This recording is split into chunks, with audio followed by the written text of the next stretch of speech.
तो भाई लोगों, ये होने वाला है यूनियन आर्क का फोर्थ और लास्ट पार्ट। और इस वीडियो में हम देखेंगे कि शावेन बोन चिलिंग फ्लेम को कैसे रिफाइन करेगा और शावेन बोन चिलिंग फ्लेम को रिफाइन करने के बाद कितना ज्यादा पावरफुल हो जाएगा, वो भी हम इस वीडियो में देखेंगे। तो चलिए इस वीडियो को स्टार्ट करते हैं। तो जैसा कि हमने इसके पिछले एपिसोड में देखा, शावेन और याओ लिंगजुन के बीच फाइट छिड़ गई थी, लेकिन शावेन ने अपने एंग्री बुद्धा लोटस का यूज कर याओ लिंगजुन को बड़ी बुरी तरह से हरा दिया था। और वाजिन ने भी ये देखकर शावेन से हार मान ली थी, क्योंकि उसकी शावेन से फट गई थी। तो अब आगे तो वीडियो की शुरुआत में फ्लावर सेट के एक एल्डर वाजिन की तरफ देखते हुए उससे बोलती है, आज का मैच तो एक मजाक की तरह था, जो कि एक 4 स्टार दोजोन और एक 6 स्टार दोजोन को एक स्टार दोजोन के बंदे ने हरा दिया। और शावेन ने सुनकर मुस्कुराते हुए यूनियन को देखता है और यूनियन से बोलता है, मैंने तुम्हें डिसअपॉइंट तो नहीं किया ना। और यूनियन तो बहुत ज्यादा खुश थी और वो प्यार भरे अंदाज में शावेन को देख रही थी। और शावेन से बोलती है, तुम्हें अभी भी ब्रेवली काम करना पसंद है। और यूनियन इस टाइम पर शावेन से बहुत ज्यादा इम्प्रेस्ड हो गई थी। और तभी वो फर्स्ट एल्डर वाजिन से बोलती है, तो जैसे कि तुम इस मैच को हार गई हो, तो अब वो चीफ का जेट टोकन यूनियन को दे दो। तब वाजिन भी इससे पीछे नहीं हट सकती थी, तो बस अपने दांत पीसते हुए अपने स्टोरेज रिंग से उस जेट टोकन को निकालते हुए यूनियन के पास फेंक देती है। और फर्स्ट एल्डर भी यूनियन को मुस्कुराते हुए देखती है और बोलती है, मुझे पिछले फ्लावर सेट के चीफ की आंखों पर पूरा यकीन है, तो तुम अब से इस फ्लावर सेट की चीफ हो। और यूनियन अपने सामने उस जेट टोकन को देखती है, लेकिन यूनियन को फ्लावर सेट का चीफ बनने में कोई भी इंटरेस्ट नहीं था। लेकिन शान यूनियन को ऐसे देखता है, तो वो यूनियन से बोलता है, तुम उस जेट टोकन को ले लो। तो यूनियन ने सुनकर शान को घूरते हुए देखती है और उससे बोलती है, मैं इसे ले लूं और तुम्हें फिर से पावरफुल बनने की कोशिश करने दूं। तो शान ने सुनकर थोड़ा सा शर्मिंदा हो जाता है और बोलता है, अरे इतने साल हो गए उस बात को, लेकिन तुम अभी भी उस बात को नहीं बोली। और इस फाइट में कोई भी सही या गलत नहीं था। उस टाइम पर मैंने मिस्टिक क्लाउड सेट को खत्म कर दिया, लेकिन पहले उन्होंने मेरे साउकलैन के ऊपर अटैक किया था। और मैं जानता हूँ कि मैटर तुमसे जुड़ा हुआ नहीं है, लेकिन फिर भी ऐसी कुछ बातें है जिसका कि मुझे तुम्हें हिसाब देना होगा। और अपना ठरकी शावेन उसी केव वाली सीन की बात कर रहा था, जिसे सुनकर तो यूनियन शर्म से लाल हो जाती है। और वो जानती थी कि शावेन के साइड से देखा जाए तो शावेन ने मिस्टिक क्लाउड सेट को खत्म कर अच्छा किया, लेकिन यूनियन की मिस्टिक क्लाउड सेट से कई सारी यादें जुड़ी हुई थी। लेकिन अब इन सारी बातों का कोई भी मतलब नहीं बनता था। और तभी शावेन यूनियन से बोलता है, तुम्हें रहने के लिए कोई शांत जगह ढूंढनी है, तो ये जगह तुम्हारे लिए बेस्ट है। और वैसे भी तुमने ग्रैनी हुआ की इनहेरिटेंस को हासिल कर दिया है, तो तुम्हारा यहीं पर रहना ठीक होगा। तो यूनियन भी उस जेट टोकन को ले लेती है और वो फर्स्ट एल्डर को ग्रीट करते हुए बोलती है, मैं फ्लावर सेट की चीफ बनने के लिए तैयार हूँ। और आपको लगता है कि मेरे से अच्छा कोई और फ्लावर सेट का चीफ बन सकता है, तो आप उसे फ्लावर सेट का चीफ बना सकती हो। तो वो फर्स्ट एल्डर बोलती है, नहीं नहीं, तुम्हें चिंता करने की जरूरत नहीं है, मैं पिछली चीफ की आंखों पर बहुत ट्रस्ट करती हूँ। और जब उसने अपनी सारे दुखी को तुम्हें दे दिया है, तो तुम उसके लिए उसके हार्ट से परफेक्ट कैंडिडेट हो। और ये सुनकर तो हाजिन की बहुत बुरी तरह से जली पड़ी थी और बोलती है, मैंने इतने सालों से मेहनत की और प्रोफंड स्काई सेट को हमारे फ्लावर सेट से हाथ मिलाने के लिए राजी किया, लेकिन अब तो फ्लावर सेट का चीफ भी बदल गया। और साथ ही शावेन ने तो याओ लिंगजुन को इतना ज्यादा इंजर भी कर दिया, तो इससे सिर्फ फ्लावर सेट का प्रोफंड स्काई सेट से साथ ही नहीं टूटेगा, बल्कि प्रोफंड स्काई सेट इस मैटर से चांद भी नहीं बैठेगा। और ये वाजिन एक धमकी दे रही थी, क्योंकि उसे अगर फ्लावर सेट का चीफ नहीं बनाया गया, तो प्रोफंड स्काई सेट का उनसे साथ ही नहीं छूटेगा, बल्कि वो फ्लावर सेट को एक एनिमे की तरह देखेंगे। और ये प्रोफंड स्काई सेट और फ्लावर सेट ये दोनों टॉप के सेट थे, जो कि पहले के टाइम से भी पावरफुल रखते थे, लेकिन कुछ सालों से प्रोफंड स्काई सेट अचानक से पावरफुल बनने लगा है, जिससे उनके साथ कोई भी दुश्मनी नहीं रखना चाहता। और फ्लावर सेट और प्रोफंड स्काई सेट के बीच अच्छा रिश्ता बनाने के लिए फ्लावर सेट और प्रोफंड स्काई सेट ने याओ लिंगजुन और वाजिन की शादी करवाने की सोची, लेकिन आज की वजह से ये सब कुछ बर्बाद हो जाएगा। लेकिन तभी शावेन आगे आते हुए हंसते हुए फर्स्ट एल्डर से बोलता है, फर्स्ट एल्डर, आप तो मुझसे ज्यादा अच्छे से प्रोफंड स्काई सेट के काम करने के तरीके के बारे में जानती होंगी, कि अगर ये दोनों सेट अगर एक हो जाते हैं, तो एक टाइम ऐसा आएगा कि प्रोफंड स्काई सेट फ्लावर सेट को अपना बना लेगा और एक फ्लावर सेट बस प्रोफंड स्काई सेट की एक ब्रांच बनकर रह जाएंगी। जिसे देखकर तो वाजिन को शावेन के ऊपर बहुत ज्यादा गुस्सा आ जाता है और शावेन से चिल्लाते हुए बोलती है, शावेन तुम अपनी बकवास को बंद करो, क्योंकि शावेन वाजिन के प्लान के ऊपर पानी फेरे जा रहा था। लेकिन शावेन तो वाजिन को पूरी तरह से इग्नोर कर देता है और फर्स्ट एल्डर से बोलता है, फर्स्ट एल्डर, मेरा फॉलिंग स्टार पवेलियन आपका फ्यूचर में साथ देने के लिए तैयार रहेगा, और मेरे मास्टर को देखते हुए आपको इस पर कोई डाउट नहीं होना चाहिए। और फर्स्ट एल्डर भी अपने मास्टर याओ के बारे में अच्छे से जानती थी, कि अपने मास्टर याओ इस सेंटर प्लेस में कितना रोला रखते हैं। और फर्स्ट एल्डर हुआ जिनसे बोलती है, मैंने डिसाइड कर लिया है कि यूनियन फ्लावर सेट की चीफ बनेगी, तो अब इसके ऊपर कोई भी आर्गुमेंट नहीं होगी। और फर्स्ट एल्डर ने मन बना लिया था। और अगर फॉलिंग स्टार पवेलियन की पहले की पावर के साथ देखा जाए, तो फर्स्ट एल्डर इसके बारे में कुछ और सोच सकती थी, लेकिन अब फॉलिंग स्टार पवेलियन में मास्टर याओ है, जो कि एक बांगशेन है, जिसकी वजह से कि फॉलिंग स्टार पवेलियन को अब कोई भी कम करके नहीं आ सकता। और प्रोफंड स्काई सेट की भी इतनी हिम्मत नहीं है कि वो फॉलिंग स्टार पवेलियन से भिड़ सके।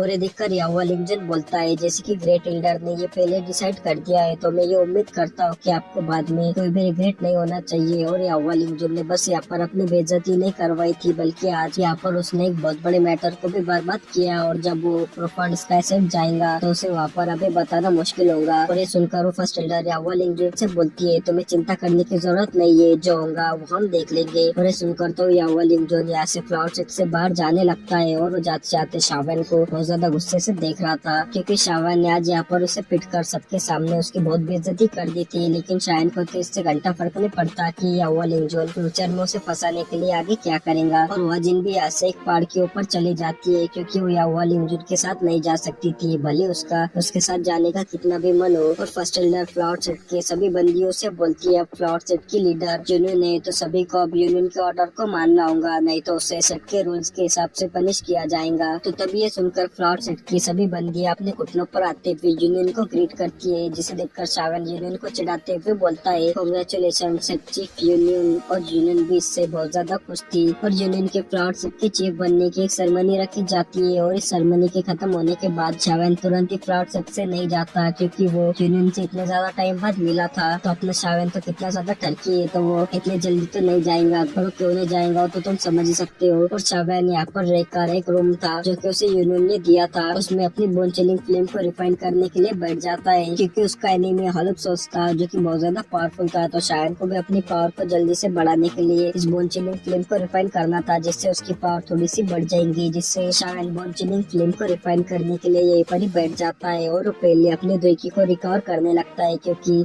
उसने एनाइलेशन एंग्री बुद्धा लोटस का यूज किया था, जिसकी वजह से कि उसकी दोइकी बहुत एग्जॉस्ट हो गई थी। जिससे शायन को अपने दोइकी को पहले रिकवर करना होगा, और फिर वो तभी बोन चिलिंग फ्लेम को रिफाइन कर सकता है, क्योंकि बोन चिलिंग फ्लेम को रिफाइन करना कोई आसान काम नहीं होने वाला। और शावेन को आधा घंटा बीत जाता है और शावेन ने अपनी दोइकी को पूरी तरह से रिकवर कर दिया था, जिससे वो बोन चिलिंग फ्लेम को रिफाइन करने लगता है, जिसकी वजह से कि उस रूम का टेम्परेचर बहुत ज्यादा बढ़ने लगता है। और शावेन की पावर बोन चिलिंग फ्लेम से डायरेक्ट इतनी ज्यादा तो नहीं बढ़ने वाली थी, लेकिन थोड़ी तो बढ़ी सकती थी। और शावेन बोलता है, मेरा फ्लेम मंत्र पहले डी क्लास की हाई लेवल तक पहुँच गया है, और इस बोन चिलिंग फ्लेम को रिफाइन करने की बात तो एक ध्यान क्लास तक भी पहुँच सकता है। और शावेन उसकी बोन चिलिंग फ्लेम को रिफाइन करने के लिए बैठ गया था। और शावेन उसकी बोन चिलिंग फ्लेम को रिफाइन कर रहा था, और उसकी बॉडी के ऊपर पूरी तरह से बोन चिलिंग फ्लेम ही थी, जिसकी वजह से कि उस रूम का टेम्परेचर बहुत ज्यादा बढ़ता जा रहा था। लेकिन शावेन को ये सभी सेंस नहीं हो रहा था, क्योंकि अभी शावेन बोन चिलिंग फ्लेम को रिफाइन करने के लिए उसके स्पिरिचुअल वर्ल्ड में आ गया था। और शावेन को ये प्रोसेस बहुत आसान जा रहा था, जिसकी कि उसने बिल्कुल भी उम्मीद नहीं की थी, क्योंकि उसे लगा था कि 3000 बर्निंग फ्लेम ने शावेन को जितना रिफाइन करने के लिए परेशान किया था, ये बोन चिलिंग फ्लेम भी शावेन को उतना ही परेशान करेंगी, या फिर उससे थोड़ा कम। लेकिन ये बोन चिलिंग फ्लेम तो शावेन से बड़े आसानी से रिफाइन होते जा रही है, जैसे कि इस बोन चिलिंग फ्लेम को कोई प्रॉब्लम ना हो। जिसे देखकर शावेन बोलता है, अगर ऐसा ही चलता रहा और कुछ अनएक्सपेक्टेड नहीं हुआ तो मैं बोन चिलिंग फ्लेम को एक मंथ के अंदर ही रिफाइन कर दूंगा। और शावेन उस बोन चिलिंग फ्लेम को रिफाइन करे जा रहा था। और शावेन के रूम में इसकी वजह से बोन चिलिंग फ्लेम की बहुत ज्यादा वायलेट एनर्जी फैल गई थी, जिससे कि यहाँ पर कोई दोजों का बंदा भी नहीं रुक सकता था, क्योंकि वो इस वायलेट एनर्जी की वजह से उसकी बॉडी उसके कंट्रोल से बाहर आ जा सकती थी। और शायन को यहाँ पर जैसे जैसे उस बोन चिलिंग फ्लेम को रिफाइन करते करते टाइम बीतता जा रहा था, वैसे शायन का और भी बढ़ता जा रहा था। और बोन चिलिंग फ्लेम शायन के 3000 लोटस आर्ट फ्लेम से भी मर्ज होने लगी थी। और बोन चिलिंग फ्लेम की जो एनर्जी थी वो भी दुइकी में कन्वर्ट होकर शायन की वेस्ट में घुसे जा रही थी, जिसकी वजह से कि शायन की पावर बढ़ते जा रही थी।